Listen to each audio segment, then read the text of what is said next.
Welcome to the Broken Graciously podcast, where we challenge the culture of brokenness by exchanging beauty for ashes holistically, with candid conversations, transparency, and practical tips. I'm your host, Tanisha B. Lester, lovingly known as Coach T. I'm a Master Certified Life and Business Coach, Certified Christian Coach, Certified Pastoral Counselor, and published author. I look forward to engaging with you in the comments as well as on IG. Follow me on IG at Tanisha B. Lester with the number 1. Please like and subscribe to this podcast.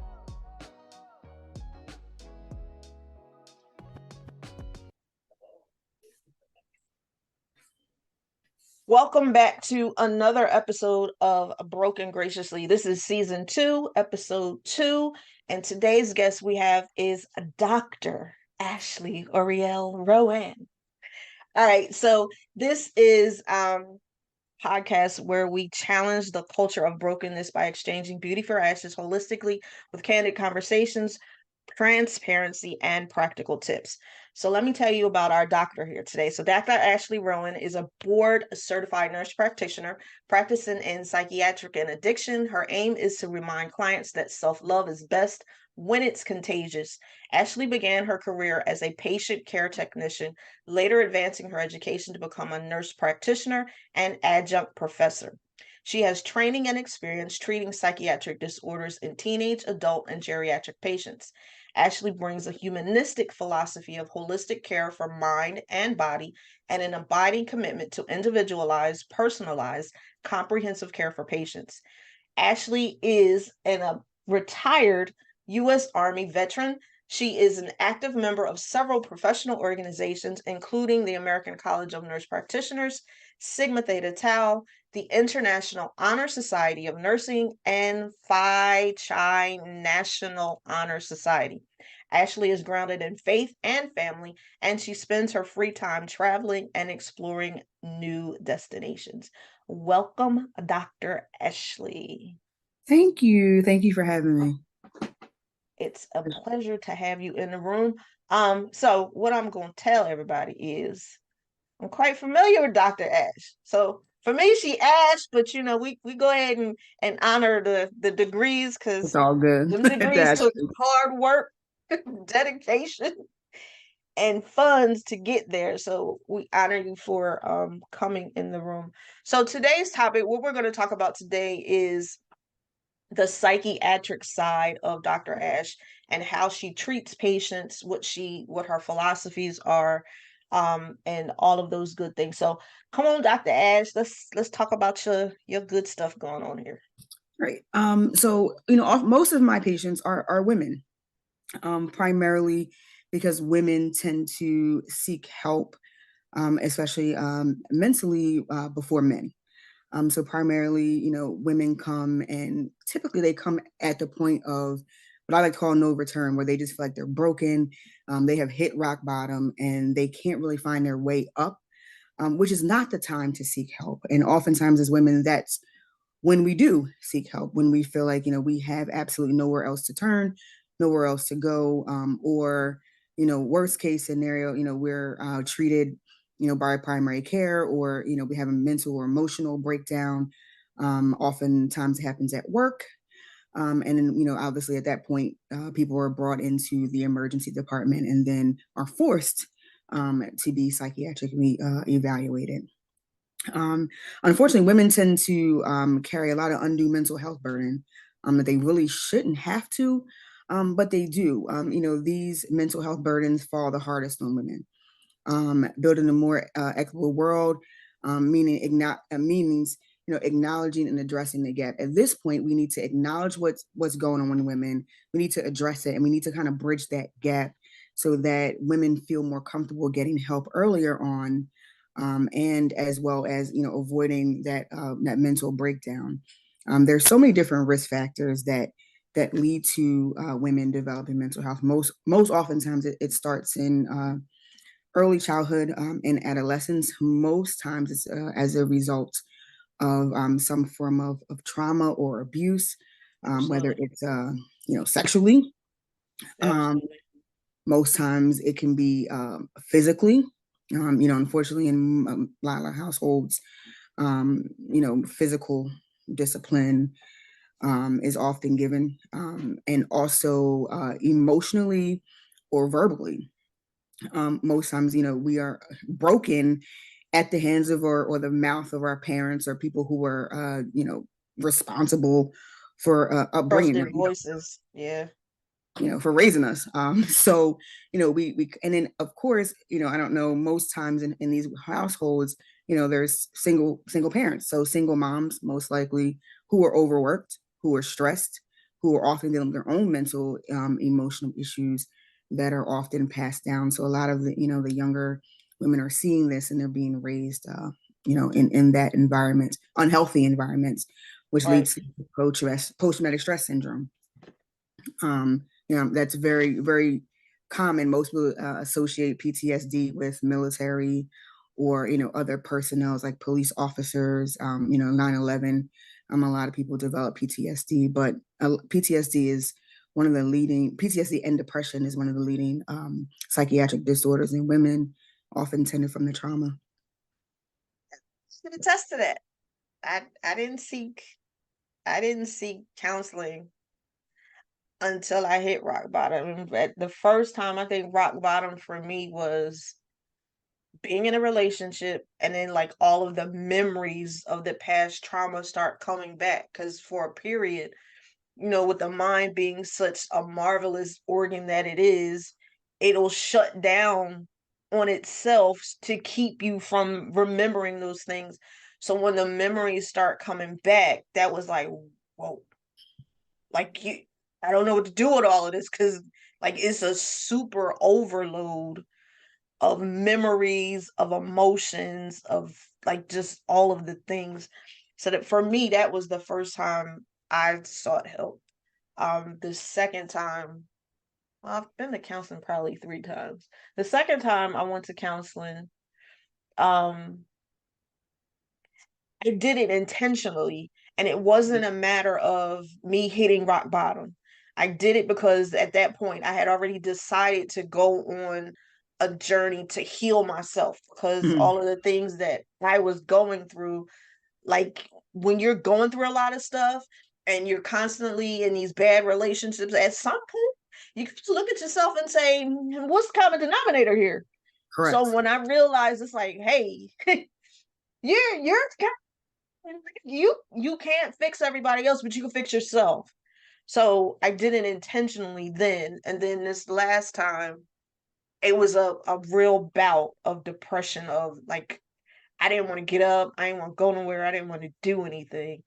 So I can attest to that. I can What was your final, out of depression, out of the intentional, and out of rock bottom, which time did you feel you benefited the most?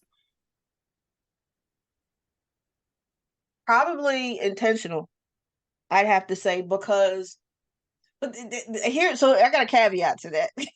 Mm-hmm. So at the time I had started studying counseling and psychology. Mm-hmm. So being the me that I am, I'm trying. So I tried her, and if I can get away with something, you ain't strong enough for me. But I knew I needed it, so I just went through the process, because that was in addition to the healing program that I was going in, that was a Christian program. So Mm-hmm. it just gave an added bonus to that program, but it was still beneficial. Didn't do the homework or any of that stuff, because I could talk circles around her. Mm-hmm. I don't need you if I can talk circles around you. And Mm-hmm. that's the problem if you're dealing with somebody that knows a psychology or any of that. Like you got to be a strong person to deal with some of us, and that Yes. wasn't her. So The reason why I asked that question, because when you intentionally set out to do something where it's a priority, where you see the need in it, you're typically more successful, which brings me back to seeking help early on. Excuse me.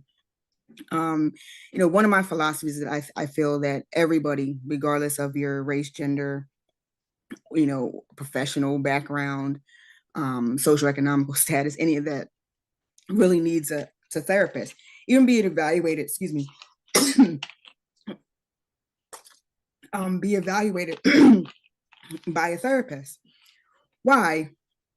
Because life is hard in itself. Growing up, a lot of us struggle with trying to please our parents. We struggle with trying to figure out our own identity. We try to figure out, what do we want to do? At 17, 18, depending on what age you are when you graduate high school, you are expected to pick a career, whether it's the military, college, trade school, and you're expected to stick to that career. You're expected to, most times, even now we're kind of in the 2023, the dynamics kind of still the same, where, you meet someone, you get married, you have children, you get a house, you build your credit, you do all these things in that aspect.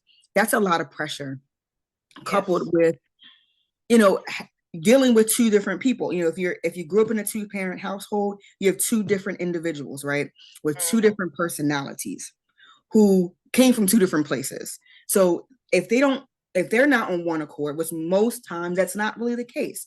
So you're getting two different influences. You have influences outside, you have your friends, you have other family members. And then now, we're in the age of, social media. Yeah. Where unfortunately, we look at social media influences as, that's the thing for the kids, or that's the thing for the teenagers or the college kids. And unfortunately, social media influences women more so than we want to lead on to, we lead on to believe, because we don't want to believe that we are coupled in that group of, oh, that's for the kids. TikTok and, YouTube and all these other arenas, even just a simple Facebook page, because you're seeing, friends that, this one got married, this one had a baby, this one got a new job, this one's traveling, whatever have you. And that might not be the place where you may be in your life. And so we inadvertently develop these envious, personalities, which also contributes to depression. Yeah. And so we're not transparent about that. And I tell people quickly, please don't believe what's on social media. 90% of it is not true. Oh no, because they're showing the highlight reels, right? Correct. But nobody's showing the struggles of Correct. the businesses, of the marriages, of having these kids and trying to raise them right, and they acting like nobody shows any of that. You only show the highlight reels because you want everybody to think you got it together when secretly you a whole shambled mess. Most people who display those things on social media have a very tumultuous real life, real life behind the scenes type of life. And the reason being is because they're trying to convince themselves. Another thing is, women we do not stick together. Unfortunately, we are very competitive. We're very jealous and envious. Unfortunately, not all women, but it's just a trait, not intentional, I believe. But we're not a shoulder. The moment we see somebody struggling, instead of being the voice of reason, or instead of being a voice of encouragement, oftentimes we add fuel or gas to the fire. We're not encouraging. Someone's marriage is going through, we're like, leave him, he wasn't no good, I should have told you. Someone's kid is going through, you're like, I saw that when they were 3, and that's, that doesn't help, because oftentimes when someone's crying out for help, they're crying, silently. You can see the outward signs, but we tend to ignore those, or we use it as an opportunity for us to build ourselves up, instead of using an opportunity, to build each other up. That's true. I think the worst part is we don't realize that we're walking around with a mask on. And it manifests itself in different ways. So you'll see the mean girl. Why is she mean to everybody? Because she got issues. Yes. You'll see the one that's always made, face beat to the gods, hair laid, dyed, fried, and all of that. But secretly, she's falling apart. Yes. We can't see past what's on the outside. And I was one of them. I kept a new car. I kept my nails done. I kept my hair done. But nobody had to go home with me to see the personal hell that I had going on. So I get it. I understand it. But until we can sit with ourselves, that's a big thing. Like I didn't want to be by myself. I didn't want to be by myself because that meant I had to deal with myself. And that was the whole problem right there. But we Right. don't recognize that. And even if we do, there's still something we don't want to face, which is hard. Um, but until we can, like, it would be a good day. And that's part of what I do in coaching is trying to show women where the holes are, right? Mm-hmm. Where your trauma began and give you language for it. Because without having that language, we don't understand. We just Correct. know something is wrong. We know there's got to be more to life than what we're currently experiencing. But how do we get there? Right. Without somebody talking about, and that's the other thing. Like you said, we don't support each other. No, because how many of us say, "Hey, press, can you like be my accountability partner? If you see I've disappeared, like can you?" We don't talk like that for the most part. And to find a friend that you can talk to like that without them preying on whatever your situation is, and I mean PREY, not PRAY, Correct. is rare. Like I think we normally, I'm sorry. have, Normally, when we're in that depressive state, or we're in that, that tumultuous state, oftentimes we tend to gravitate to people who are going to co-sign our behavior. right, Because commiserators. we do not want the accountability. We haven't gotten to that place where we realize, like, wait a minute, I need that accountability. And then when people, if you believe in God or a higher being, someone always shows up. It amazes me, whether it's a billboard, whether it's a TV commercial, whether it's a random friend who calls you, a family member. It's somewhere, someone always kind of shows, someone or something, a message always shows up to, like, hey, to kind of shake us, a little bit and say, oh, wait a minute, something's off.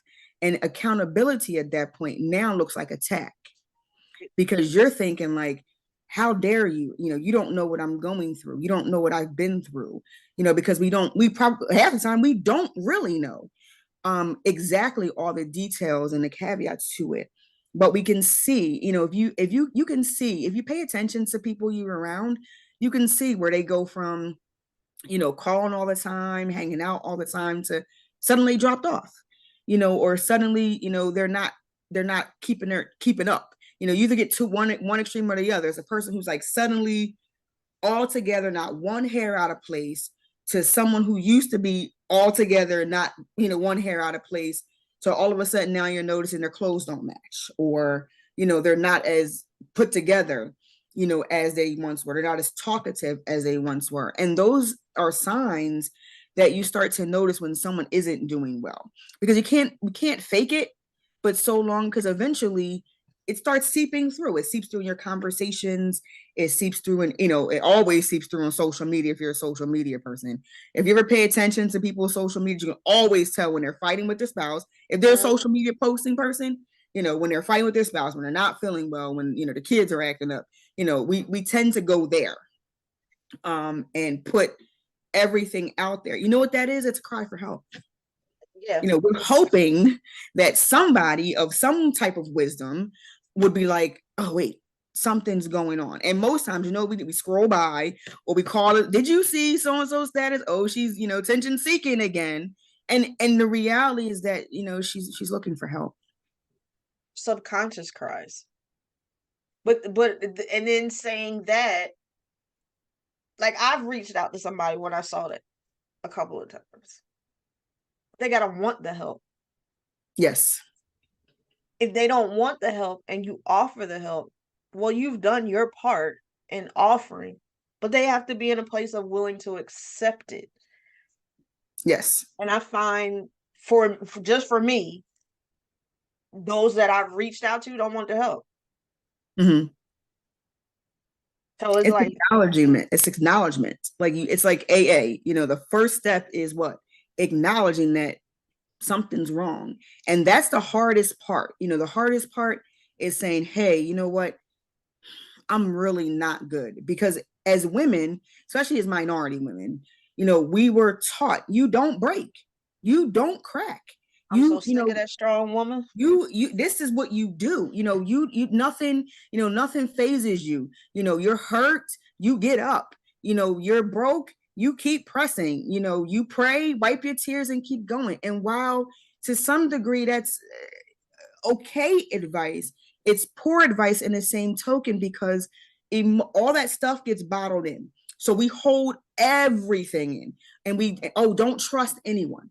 That is a very, very poor piece of advice, because in order to be able to heal, in order to be able to get help, you have to put some form of trust in someone. Don't and if you don't do that, you'll never seek out help, because you're always thinking that the people you're reaching out to, what they think? They think you're the enemy. You know why? Because they see you on the other side of this podcast. So how you're reaching out to judge me.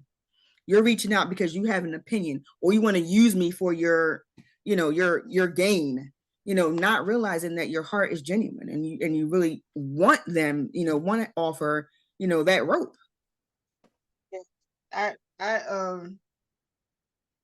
I sit in this place now of, like, once I start coming through, you start seeing it in everyone else. So the signs that you didn't see before, like, I now see and I can recognize them readily. So now it's like, okay, because I've come through, and please hear me and understand me. Anytime you're going through a healing process, it's never a one-off, or it's never a, one and done, and this is it, and I don't have to deal with this anymore. That's not how that works. Mm-mm. There's always going to be things that come up. There's always going to be situations. So it's a continuous process. But even in that, like, I just want everybody to be healed, because, like, this is when you can come to that place. That's when those things, like, we were just talking about having to choose a career and all of those things. That's when those things really start to fall in place for you, because you can see who you are, right? It goes back to that Yes. identity piece of, who, this is who, oh, wow, right? But you didn't know that all of these other years, and that's Right. literally what happened to me at 40 some years old. It's like, oh, so look yourself in the mirror and say, welcome to this. It's nice to meet you. Because I didn't know who I was. So, working for the post office for years, like, if they thought I was going to leave that job, it's like, I don't want to work there forever. I'm a cerebral person. I'm not physical work. That's just not my thing. But it allowed me to take care of my child. Right. So you do what you got to do until you can do better.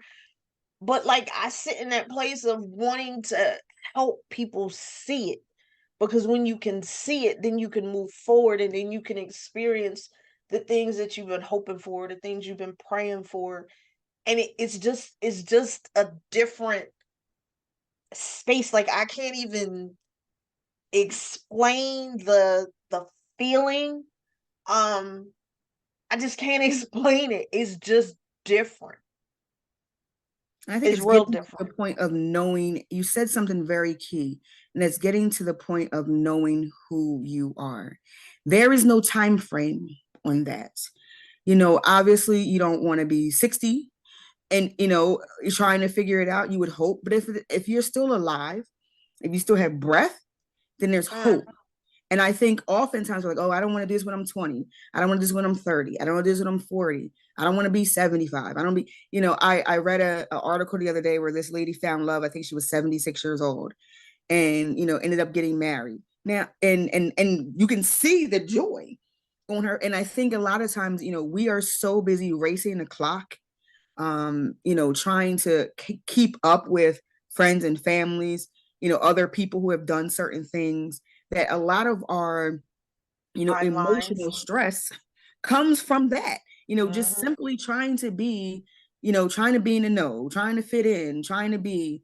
And the reality is that, there's no time frame. You really have to take time to see what does you enjoy doing. As women, most of us end up in, if you have children young, or, whatever have you, or you're stuck with, older parents that you're raising, or siblings that you end up raising, or cousins, or you end up taking care of grandma, or whatever have you. So you end up getting jobs that you may not necessarily want, but they're Hmm. jobs that you need, to provide, for your family. And so at that point, once your children are adults, then you find a lot of people end up, they go back to school, or they end up doing starting their businesses and starting their careers and different things at an advanced age. Not really, but at that time, because they finally get to a point where they have that ability and that freedom to now actually be and do what they want to do. Because obviously sometimes they're just in that position of providing, in that position of standing in the gap, doing what you have to do, not necessarily what you want to do, to provide. That also causes depression.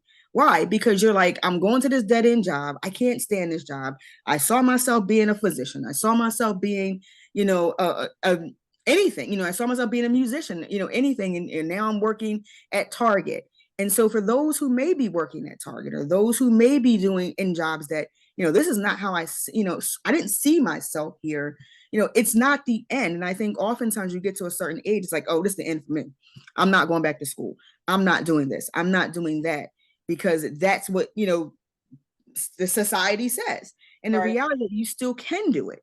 I think if you get to that point where you feel like you can't, that's when you link to like-minded people. That is very important, is to link with like-minded people, or link up with people who are going in the direction in which you want to go, because that they will give you the wisdom. Most people will give you the wisdom and the guidance to help you get to the next place. But we got to learn to be receptive, and learning, and really just taking advice and not taking it as, personal. A lot of times when we're hurting personally, everything's personal.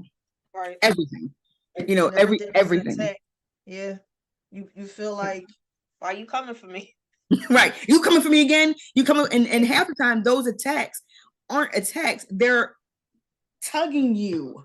They're pulling you. They're rungs on a ladder, trying to elevate you to the next level and to the next place. And when you start getting uncomfortable and you start getting frustrated and annoyed and irritable in those situations, this is not the time to drink. It's not the time to sex. It's not the time to, look for everything. It's a time to say, okay, God, or whoever, you're being, listen, step back. Why is this happening? Why am I feeling this way? And oftentimes because it's time for you to move.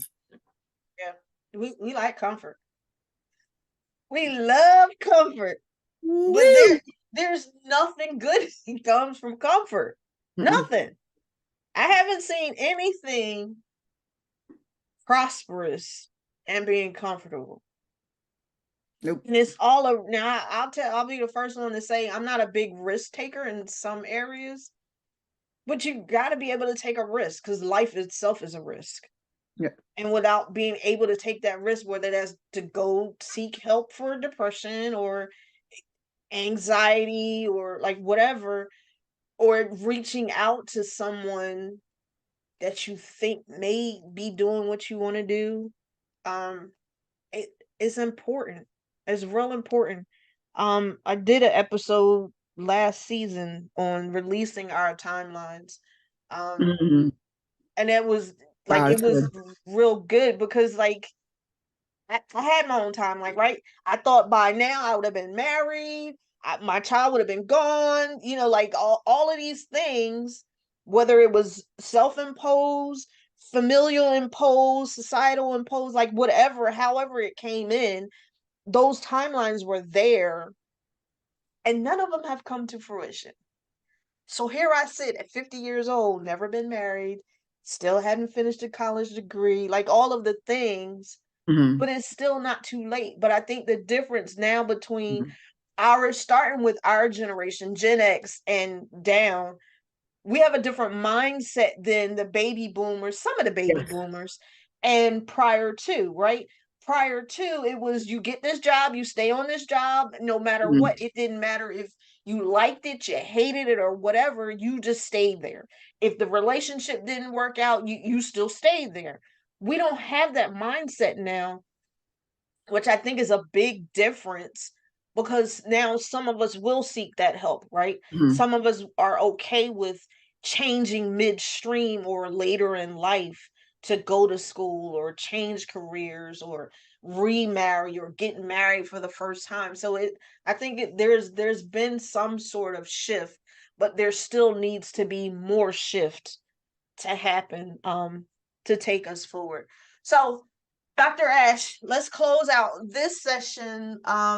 Give us some practical tips on what can be done in the vein of depression and seeking the help that we need, or like some stats. Like give us something and we'll close out this session.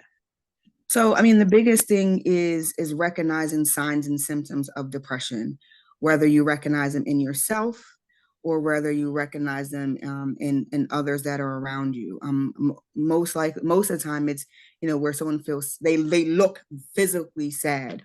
They talk with signs of hopelessness, changes in mood or energy level. Like someone goes from happy go lucky, hey, how you doing, good morning, so all of a sudden they're not talking to someone. Your appetite changes, whether you eat more or you're eating less. All of a sudden you're having trouble sleeping or you're sleeping more. Biggest thing is substances. So most times you're thinking it's alcohol or drugs, but a lot of it's sleep aids, where you find yourself abusing Tylenol PMs and things of that nature. Your energy level is down, you're fatigued, you're worrying excessively. All of a sudden you're a person who's like, oh, things will fall into place, but all of a sudden you're excessively worrying about everything. Or sudden mood swings. Now everything irritates you. Things that used to bring you joy, you don't have interest anymore. People that used to bring you pleasure and you used to love to be around, you no longer can be around them. Physical signs, headache, body aches, nausea, vomiting, diarrhea. You become socially withdrawn.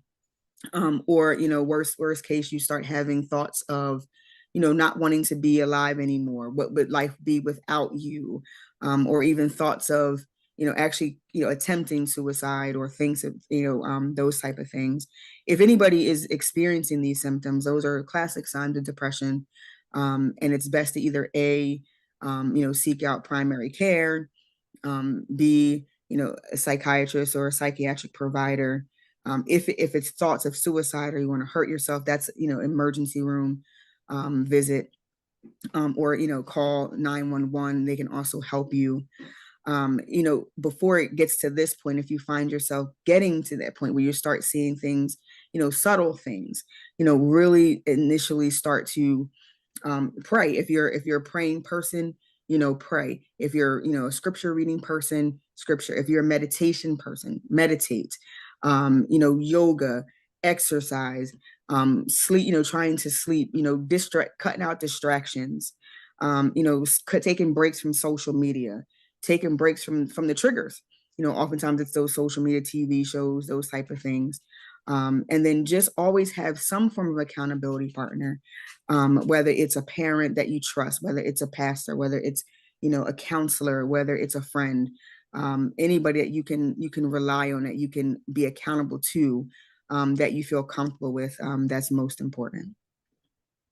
Right. So there you have it. Thank you, Dr. Ashley Rowan, for joining us today and It's been my talking to pleasure. us about depression. So you can find her on all social media. I will be dropping those in the comments so that you can follow her and see what she has going on. So this has been another episode of Broken Graciously, where we challenge the culture of brokenness by exchanging beauty for ashes holistically with candid conversations, transparency, and practical tips, which she has just provided.